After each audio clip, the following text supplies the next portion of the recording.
Assalamualaikum warahmatullahi wabarakatuh. Balik lagi bersama saya Akbar CK. Ferdinand Hutahian, salah satu caleg gagal dari partai PDIP, mengaku kalau dirinya itu lebih baik dari Pak Jokowi dan juga Gibran. Pernyataan dari Ferdinand Hutahian ini langsung dibantah oleh Andi Azwan. Selain itu ada juga video Roy Suryo. Roy Suryo merasa tidak terima atas penjelasan yang secara terang benderang yang dijelaskan oleh Ibu Ina Lim terkait pendidikan Wapres Gibran. Roy Suryo nggak terima. Roy Suryo menantang Ibu Ina Lim untuk berdebat. Yang mengejutkan, jawaban dari tantangan Roy Suryo ini dijawab dengan cerdas oleh Ibu Ina Lim. Yang jelas jawaban dari Ibu Ina Lim ini tambah bikin Roy Suryo CS tambah geram, teman-teman ya. Nah, sebelum kita ke videonya, jangan lupa like, subscribe, dan share. Tanpa berlama lagi, langsung aja kita saksikan videonya berikut ini. Saya lebih baik dari Gibran. Boleh diadu saya sama Gibran. Artinya kerakusan politik Jokowi kerakusan seperti apa Anda tidak bisa menjelaskan. Kerakusan politiknya sudah terlihat dari sejak Gibran menjadi calon wakil presiden. Bagaimana Anda mengatakan itu adalah kerakusan politik. Proses politik yang nyata dan jelas dan diakui oleh seluruh partai politik pendukung. Bangsa ini melihat Gibran tidak punya kapasitas, kapabilitas menjadi wakil kapasitas dan presiden. kapabilitas mana? Apakah Anda lebih baik pada Gibran? Saya sudah menyatakan saya lebih baik daripada Jokowi dan lebih baik dari Gibran. Tanya saya begitu. Apakah Anda lebih baik pada Gibran? Saya lebih baik dari Gibran. Boleh diadu saya sama Gibran. Dari semua sisi keilmuan saya lebih baik dari Gibran. Lebih baik. Itu adalah perkataan sendiri. Tapi masyarakat menilai. Masyarakat sekarang menilai Gibran tidak bisa apa-apa. Pendukung Hanya Pak Prabowo dan Mas Gibran. Mas Gibran ditugaskan untuk mengatasi Papua, diberikan kesempatan oleh Pak Prabowo. Gibran sudah ke Papua, apa yang terjadi? Ya, tidak ada apa-apa. Sebagai, dengar dulu saya dulu. Ya, diberikan oleh Pak Prabowo untuk menangani semua kasus-kasus yang ada di Papua. Beliau juga ditugaskan sebagai pengganti Pak Presiden ya, untuk tugas-tugas beliau waktu di PNJ ya 50 tahun ulang tahun PNJ. Anda salah besar. Anda hanya melihat in front of the door.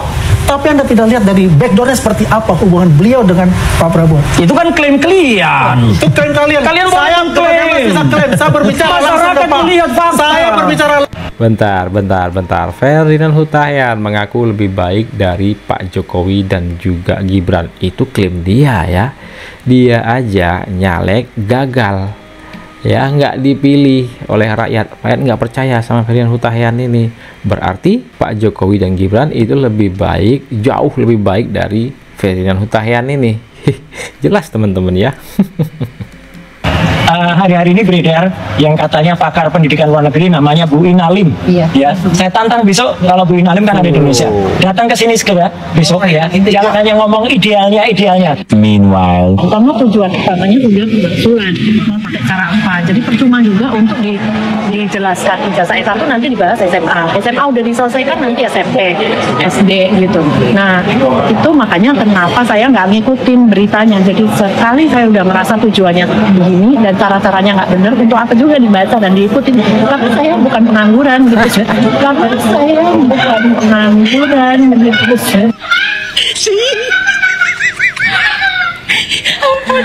Nantang Ibu Ina Lim. Jawaban Ibu Ina Lim, saya bukan pengangguran seperti Roy Suryo CS. Literasi bangsa kita ini harus disadari memang masih rendah, mudah termakan disinformasi, belum bisa memilah-milah mana yang benar, mana yang itu disinformasi. Kemudian terus disuguhi dengan ini, nggak selesai-selesai. Makanya saya sebetulnya merasa ini ridiculous, nggak usah ditanggepin kan. Nah, tapi begitu diterus-terusin dan kebetulan ini menyangkut ijazah luar negeri, nembaknya sudah ngasal gitu ya, tembak kesannya semua ini jelek, kok bisa nerima hanya dari ijazah SD. Nah, karena kanal saya bukan politik, tapi begitu saya ngelihat ini udah kebangetan ya, dan memang visi kita itu juga pengen mengedukasi literasi gitu ya. Jadi di mana kita lagi berjuang, berusaha ngajarin lewat konten gitu ya. kok yang ini terus-terusan, waduh, makanya saya mikir udahlah. Dan itu kebetulan sebetulnya saya nggak ngikutin kan sebetulnya karena saya sibuk, cuman lagi lewat suami saya lagi nonton yang bagian itu, jadi saya nggak dengerin full, hanya yang bagian itu. Ini kan nggak masuk akal, SMA kok disamakan dengan perguruan tinggi, nggak bisa jelasin. Jadi saya pas lewat, saya bisa tuh jelasin. Akhirnya saya langsung bikin kontennya. Jadi hanya spesifik itu. Yang lain-lain sih saya nggak peduli. Pokoknya bagian ini Anda udah melakukan disinformasi. Kemudian saya temukan hal lain lagi. Kalau satu gerombolan ini saya udah temukan 1 dan 2 disinformasi dan mereka nggak minta maaf. Ya udah, ngapain sampai dibaca-baca juga yang lainnya? Karena niatnya berarti sudah negatif, udah sengaja. Kayak misalnya saya kemarin juga dikasih ini bagaimana Bu Ina, ini benar nggak sih Permendikbud 50 tahun 2020 tentang penyetaraan ijazah. Nah, makanya saya juga nggak mau diajak debat langsung, karena kalau mencari kebenaran itu tidak bisa melalui debat.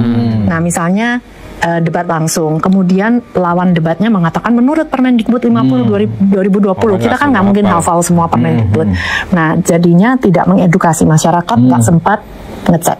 Padahal untuk mendidik netizen, generasi muda berpikir kritis supaya nggak kena DFK, begitu setiap kali kita mendengarkan argumen seperti itu, yuk jangan ditelan mentah-mentah, gitu kan? Yuk kita search, kita browse. Begitu dimasukkan Permendikbud itu, toh memang langsung kelihatan itu bukan tentang penyetaraan ijazah, tentang PKL gitu. Nah, jadi kan dari situ aja kalau tidak dikoreksi berarti niatnya memang sudah disinformasi gitu. Udah berikutnya ya udah nggak usah didengarin. Yang punya niat busuk udah move on gitu. Kalau nggak produktif. Bahkan kalau menurut saya nggak setuju kalau gerombolan ini terus mempertanyakan ke Kemendikdasmen, akhirnya juga nggak produktif. Saya sempat melihat kapan saya bisa minta Senin ya, Senin. Akhirnya orang Kemendikdasmennya nggak kerja kan. Betul. Padahal ini sudah diverifikasi dulu kan sebetulnya. KPU ya. Iya, KPU sudah verifikasi, yaitu tugasnya gitu. Kemudian Kemendikdasmen waktu itu petugasnya pasti sudah mencetarakan, sudah melakukan itu. Nah, jadi saya yakin ya waktu itu KPU ya pasti sudah melakukan beberapa lapis pengecekan. Dan sekali lagi yang paling penting ijazah terakhirnya kan, bukan yang sebelumnya. Yang penting yang sebelumnya udah ada dan universitas yang kredibel di luar negeri toh mengakui, berarti apalagi mereka lebih ketat, nggak ada jalur bayar ya, nggak kayak di kita. Ya makanya menurut saya menarik kesimpulan ya udah nggak usah digubris, kalau nggak kita dibuat nggak produktif. Tiap kalimat kita disuruh ngomentarin, tiap kalimat mereka ngeluarin disinformasi kita suruh klarifikasi. Akhirnya kita sibuk hanya klarifikasi. Ya, dan kita menjadi tidak produktif. Nggak produktif, nggak kerja, nggak maju-maju. Negara lain udah berinovasi, kitanya ngurusin ijazah. Berarti ini memang parasit di tengah masyarakat. Betul, makanya menurut saya udah harus saya juga harus ikut ambil bagian sebagai kewajiban warga negara juga ya. Dan saya ingin edukasi netizen juga ya. Sebetulnya kalau orang-orang yang melakukan DFK mencari perhatian, mendingan kita itu move on aja lah, cuekin, nggak perlu setiap kata setiap ini ada lagi ngeluarin. Habis tadi SMA kemudian SMP kan sekarang dikeluarin lagi, kemudian kita sibuk lagi membahas kesenangan sebetulnya mereka itu.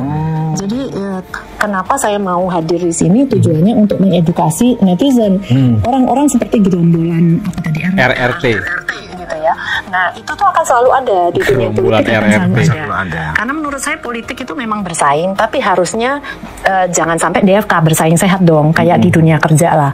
Dan apalagi sudah ada intimidasi. Begitu saya meluruskan, itu udah nih termul baser. Seolah itu kan intimidasi. Seolah-olah kalau Anda berada di kolam tadi, Mas Budi kalau bilangnya kolam, Anda di kolam berbeda, itu harus diintimidasi supaya mereka malu dan takut untuk mengekspresikan diri bahwa saya termul atau siapalah gitu istilahnya ya, membela kolam 1, 2 atau berapa. Nah, itu bentuk intimidasi. Tapi yang terjadi sekarang bukan itu. Yang terjadi sekarang kayak nakut-nakutin gitu. Memaksakan. Makanya ya saya jawab aja, kalau dijawab termul ya akan terima kasih saja. Yang meluruskan. Nah, itu yang mesti kita banyak amplifikasi ya. Jadi makanya saya berterima kasih nih Mas Budi ngasih saya kesempatan jadi bisa lebih luas. Sama-sama Bu Ina. Jadi memang cara menghindarinya masyarakat ini agar tidak juga terkontaminasi pikirannya, sudut pandangnya, cara yang paling efektif udah ketahuan nih, mereka punya agenda satunya adalah menjelekkan, ya kan, mendowngrade. Hindari saja Bu ya. Hindari saja, cuekin aja. Karena orang Cuekin ini aja, sudah nggak mempan dengan penjelasan seobjektif apapun, sudah nggak mempan dengan bukti-bukti yang valid pun mereka sudah nggak mau tahu. Tidak mencari bukti, tidak mencari kebenaran gitu. Jadi makanya ada buku di The Art of Logic yang mengatakan ini membahas soal debat ya. Is there anything that I could say that would change your mind? Apakah ada argumen saya yang akan mengubah pemikiran Anda? Kalau jawabannya memang sudah nggak ada, jadi percuma debat kusir. Buang waktu. Jadi makanya kita ngelihat sejarahnya dulu mereka melakukan DFK sudah berkali-kali, udah nggak usah dipercaya, ngapain juga debat, gitu ya. Meskipun ya udah diserang, saya takut. Ya berarti cuma bisa dua variabel Anda berpikirnya. Kalau nggak mau debat itu hanya berani apa takut? Enggak, saya nggak ada waktu memang. Nggak ada gunanya. Karena kalau kita sudahnya, ya maksudnya saya beruntung sudah aktualisasi diri gitu ya. Saya udah aktualisasi diri, sudah happy, nggak mencari panggung gitu kan. Jadi hanya pengen berdampak, meluruskan, mengedukasi gitu. Jadi bukan sekedar mau tampil, mana yang nanti ada fungsinya. Jadi makanya saya mau hadir di sini karena ini ada fungsinya untuk meluruskan dan mengedukasi netizen. Tujuannya tetap bukan menjawab gerombolannya RRT. Orang kayak gitu tetap ada lah, cuekin aja.